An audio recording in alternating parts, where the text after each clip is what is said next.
What's up, folks? Welcome in another weekly edition of the Oddsmakers presented by SuperBook Sports. I'm Jonathan Von Tobel here at SuperBook at the Westgate, along with Jay Kornegay and John Murray. What's going on, guys? How was your week? I haven't seen you for a while. I feel like I missed you guys. I was out of town, so that's probably why you missed me. Okay, all right. That's actually a good point. I feel like I haven't seen you for a while because it has been. It's been about 2 weeks. John, I saw about a week ago. How are you, buddy? Yeah. Good. Getting ready for week 10. Yeah? Looks like a pretty good slate. How did last week treat you guys from a handle and action standpoint? John, you've mentioned the last couple of weeks, Sundays have been kind of because people are leaving after Saturday. Same case this weekend? No, this was a decent Sunday. We didn't win as much money on Saturday as we had the last couple Saturdays. We did okay, and then we did well on Sunday. Sunday was pretty solid. Forgettable. Yeah. But it wasn't good, it wasn't bad. It was right in the middle, right in that meaty part of the curve. I told Todd that we didn't need a wheelbarrow, but it was a pretty good day. Okay. Always good to hear. Always good to hear for you guys. I want you to stay employed and, of course, want all of your bosses to think highly of you. That is the case here. Yes. All right. Really quickly, an event like UFC 281, how much does that add to a weekend handle? How popular has UFC become? Does that add a lot for you guys? It's huge. Yeah. It's very noticeable if there's no UFC card on a Saturday. And even in some of these UFC cards, and I'm a UFC fan, some of the cards are terrible. I've never even heard of the people fighting, and we write a lot of money on them. So when you get a big one like 281, a pay-per-view event, it's great for business. We did great on that event. It was good to see. Yeah, you know the old adage that if it's not on TV, the handle drops dramatically. Yet, almost every single UFC event is pay-per-view. Mm-hmm. So, it really says something that it's as popular as it is when it's basically through pay-per-view, unless guys are all, 10 guys, 12 guys getting into, the same room. And I've heard a few, people, some of the players here, that they have like these little watch parties, and they all have action on it. And every single fight. Some people illegally stream the fights. I think that's very popular with like John, like Generation Z. Whoa. That crowd. I would never do that. I don't know what generation I'm in, but we don't do that. I've never done anything like that. I will say, add to that really quickly, though, at least Las Vegas, I don't know how popular it is out in other states because I don't go there very often. A lot of watch parties at restaurants out here that either have cheap covers or no covers at all. That I think that really helps, at least in terms of, I would assume, if you're making a bet and then you want to go watch it for free somewhere, get some food, that probably helps things out. But I've never illegally streamed anything. There aren't as many of those watch parties as there used to be. A lot of those bars closed during the what we call the pandemic. A lot of them closed, which sucked. That is what we call it, yes. We call the National Football League, I think, the king of all sports. So let's get into it because it is the most popular game up there. We'll start with, I have this in my notes, and I feel like this is it. This is where it begins. Look out, the Green Bay Packers. They have covered 2 out of 3 games. Look ahead. I hear the chuckle. Green Bay, look ahead 1.5 with a total of 41. You guys actually reopened at 1.5 with a total of 41 on Sunday. This has since been bet up, actually. Green Bay is now laying a full 3 at the SuperBook. For either one of you, which one wants to take it here? Because actually, I see 3 minus 120. It seems, Jay, that the Packers are a popular selection this week. There's still some scars there. I mean, there's, the general public usually bet the Packers every single week for the last, ever since Rodgers has been there, and even before that. But because they did so horribly in the first part of the year, they just didn't get that support, and it really does drop. People think that they just bet Packers both hands, but when a team like that, like the Buccaneers as well, when they stop covering the spread and start losing and bettors lose on them, they'll hop off that wagon. Now, the last 2, as you said, JVT, that they covered the spread here, it's going to take a little bit more time, I think, before, they all are back on board. But it's a start, but I don't think it's as full as we normally would see it. Yeah. Well, and they lost 2 of those games too, right? So that's the other thing that doesn't really help them. Might have covered, but when you lose in a covering effort, I think still people that jilts the view or it skews the view, I should say. Well, they came back and beat the Cowboys. Yeah, of course. Yeah, I mean that was pretty impressive, and there were so many eyes on that game, and they actually squeezed that out. I don't know what the Cowboys were doing, but blew a 14-point lead. They were being coached by Mike McCarthy. They sat down on it. It was. I still think we'll get to the Cowboys later, but they are still a very solid team. Titans were very one-dimensional. I know they beat Broncos, but that's no saying much, obviously, but very one-dimensional.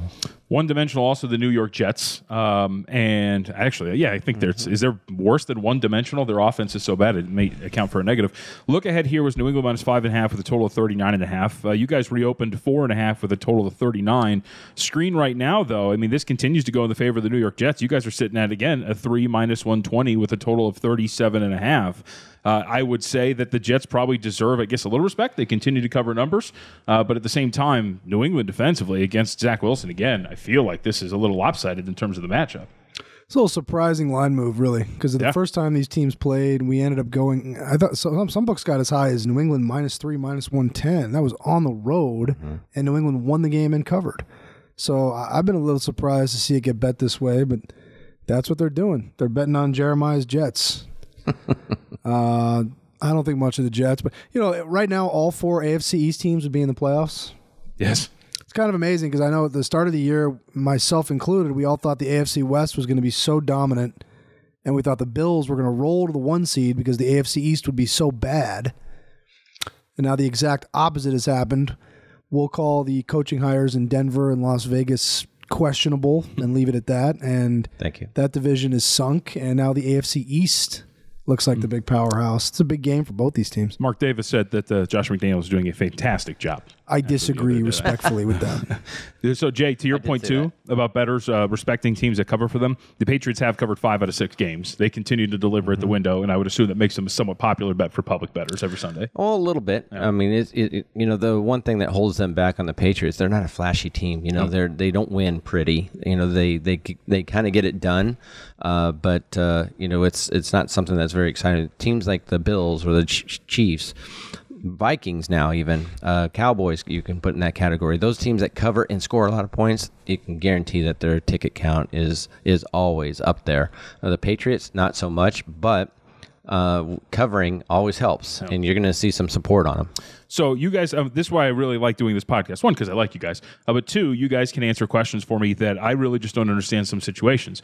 For example, can you guys tell me why Dallas is favored on the road against Minnesota? Home field, again, is not really worth that much. And your guys look ahead with Dallas minus 1. It actually reopened to 2.5 with a total of 47.5 on Sunday. Currently, right now, it's starting to head in the direction of Minnesota. We're looking at 1.5 with a total of 47.5 here at the SuperBook. I was surprised. And again, like 1.5 to 1.5, not really a massive move, but I actually thought it was going to be the Vikings favored at home here against Dallas. There's already been talk about that, and we base it off our power rankings, and Ed Salmons and our crew back there keep power rankings, and they adjust every single week, and they're usually spot on. I mean, they're right there. And even though we had the Cowboys, I think 2 or maybe 2.5, the power rankings is what it's all about. As far as the records or the popularity of the team, these rankings that you see on networks, you can just throw all that out the window. It really depends on the power ranking.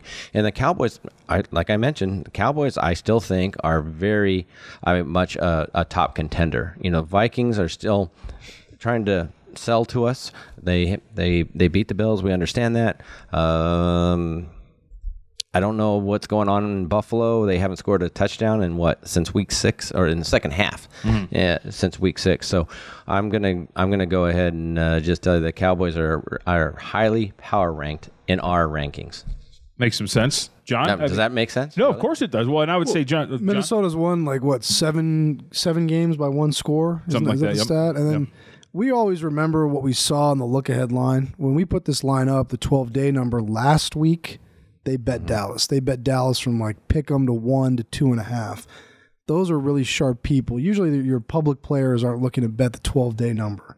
Those guys were betting Dallas, and we remembered that when we put the number up on Sunday night. And Minnesota just keeps winning these close games. I mean, if Justin Jefferson doesn't make the greatest catch in the history of the NFL, Buffalo wins the game. Minnesota's coming in on a loss, and I don't think anybody would think anything of it if Dallas was favored here. Yeah. You can say that about a couple of those Viking games. There's that one play that went their way. So, I mean... It's the inverse of what happened to them last year, right? Yeah. I mean, they were the team that went first in NFL history, first 11 games with a 7-point or more lead, and they were 5-6 through the first 11 games. The kid's got to knock it down, John. That poor DB for the Bills. Oh, so boy, upset right? I felt bad for him. Yep. Just knock it down, like in the movie 2 for the Money. Knock it down. Got to knock that ball down, son. 2 for them. Last note on this, good movie. because I know we have to move on. Vikings are probably going to be a really popular teaser, right? I would assume, like 1.5. Tease that up, get that to 7.5. I agree. Now they are. Yeah. Now that you've told everybody, thank you, John. Well, that's the whole point. Appreciate it. I mean, really, this is adversarial relationship. I feel like I'm supposed to help the people that are listening as opposed to you guys. Sure. No. Whoa. No. That's true. That's wrong. Kansas City Chiefs. You guys should parlay every single NFL team together. How about that? We'll tell our listeners that. All right, Kansas City Chiefs on the road against the Los Angeles Chargers. So they'll look ahead here at SuperBook 5.5 with a total of 50 in favor of Kansas City. Kansas City reopened to 7 with a total of 50. You guys are now down about 6.5 here at SuperBook with a total of 50. So I'll ask you guys, first off, these injuries keep piling up for the Chargers, but they're not big name injuries, right? 2 more defensive tackles go down for the season, but they might get both their wide receivers back. So what does this do for you from a power rating standpoint and how you adjust it? Have you ever seen like slower healers than Williams and Allen? Right. I mean, come on. It's like, well, didn't Allen get hurt in week 1? He actually, I don't know. He got worse. His hamstring got worse in the bye week, if I remember correctly. Yeah. How is that even possible? I mean, clearly he was doing something. Did the Chargers still have that team doctor that Tyrod Taylor's suing for like almost killing him? I don't think it's 100%, but I believe it is. Yes. He's doing a fantastic job. Yeah. But you look at the Chargers, when you put them in the same category as the Vikings, I mean, the Vikings would probably be just a little better. You know, I just look at those two teams, and they're very similar to me. The Chiefs just keep winning. I mean, they just are there. They're going to be there at the end. I just don't, I don't understand, the Chargers and all their injuries and their receivers. It just drives you nuts with Williams and Allen because they've been questionable to come back for weeks now. So I don't know if this week is any different. And they don't have really much behind those guys. And Palmer hasn't been much, coming in and being the number one receiver. But Williams and Allen would certainly be a big boost for him. Yeah. I'd assume that why it moves off the 7, right? I mean, it's a key number of 7. You get positive news for the 2 wide receivers. Thus, the market adjusts to like 6.5, and maybe no real move there. I think Herbert's hurt, John. Yeah. I mean, Herbert is not 100%. So he hasn't taken the strides forward we thought he would this season. I think this is his 3rd season. You talking about his ribs? Yeah. They did note on the Sunday night broadcast. I don't think he doesn't look right to me. I think that was his first quarterback sneak since the injury. I think they noted that on the broadcast. That would, at least give you some weight behind the thought that he is injured. I want to thank Kyle Shanahan for kicking that field goal instead of going for the touchdown, which he absolutely should have gone for. Yeah, I didn't understand that. And the Chargers winning by 6. John, they lost 2 yards on the play, so you can't go. It's ridiculous. I mean, to let them off their goal line like that. Yep.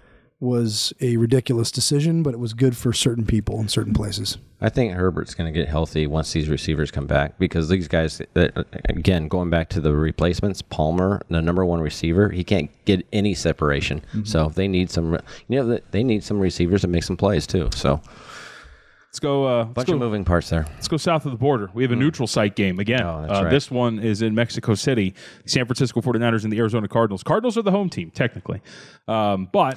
I guess they get the designation. Good for them. San Francisco, look ahead here, or the 12-day line, as John calls it, 5.5 in favor of the 49ers, with a total of 45. You guys readjust after that Sunday night win. 7.5 with a total of 43, and pretty much where you're at right now, except for, up to 8 with a total of 43.5. So with this, we talk about power ratings, Jay. This is just a true neutral site number, right? You guys believe San Francisco is 8 points better on a neutral than Arizona. Well, with a questionable quarterback situation, that's going on there. I mean, Murray's a big upgrade over McCoy. I mean, I think McCoy was okay, but with Murray back there, he's going to make a lot more plays than McCoy. So, yeah, we're looking at the power rankings. You look at a neutral field here. 49ers about an 8-point favorite over him. So that's basically what it's stating. Yeah, San Francisco really respected by the market as well. And they closed, 7.5 Sunday night against the Chargers. Needed that comeback win. They have failed to cover 3 out of 4. I will stay strong on my stance that I think the 49ers are an overrated team. Just going to say that. I don't know about that, John. I think they're the best team in the NFC. Really? I think when the dust settles, they'll be the best team in the NFC when we get to the postseason. Over Dallas and Philly? I believe so. Minnesota? Come on, give my guy Kirk. Hey, look what some respect. Minnesota. Look what the Commanders did to the Eagles, man. That's right. One game. That's a good team with a pretty cool name. Look what the Atlanta Falcons did to the 49ers. I don't remember that game. Yeah, they blew them out. I just don't remember. 2014. The Broncos beat the 49ers. Yeah, that's true. I do remember that. By scoring 11 points, still. Well, we all have our days off. We do. So, quick Super Contest update. 4 entries tied for the lead, 35.5 out of a possible 50 points at 71%. Super Contest reboot underway as well, right, guys? Yep. Yes, sir. Starts week 10. Or started week 10. What, 156 in it? Mm-hmm. Yep. Not too bad. I like it. Any big bets of note before we move on to college football early in the week? So, big bets on Pittsburgh and on Cleveland. Okay. Cleveland is at Buffalo. I'm wondering if maybe that's because of the weather reports there. Mm-hmm. See the line coming down a little bit. And then Pittsburgh. I don't understand the Pittsburgh bet. I don't know what to say.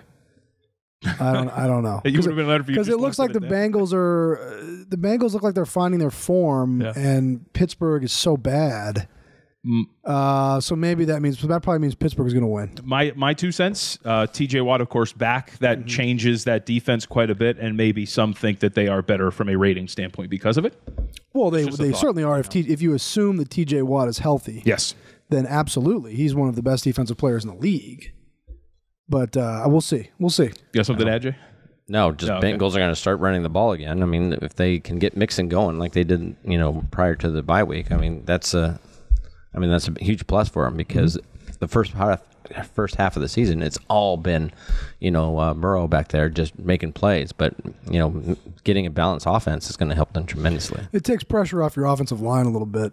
If they don't have to block for Burrow 50 times a game, they need to run the ball. And the Bengals could be dangerous in the postseason if they can get that running game going. We've seen sharp guys bet them in season futures on the Bengals to win the division and do well in the postseason. They're an interesting team because that AFC North is pretty wide open. Yep. I would say the AFC really is wide open, too, given what we've seen from the Buffalo Bills last couple of weeks offensively and Allen's injury. All right, college football. We move on. Pretty good slate in college football. Big week for the Pac-12 because they essentially just need USC to continue this run so they can maybe get somebody into the tournament here. But we'll start in the Big 12. TCU and Baylor. TCU opened up 3 with a total of 57.5. You guys are down to 2.5 now. So I would assume that means, right, key number, that's snatched up. There's a little market respect out there for the Baylor Bears here in this spot at home. Well, they were actually in a bad spot last week. I mean, they lost to K-State, and it was sandwiched between Oklahoma and TCU.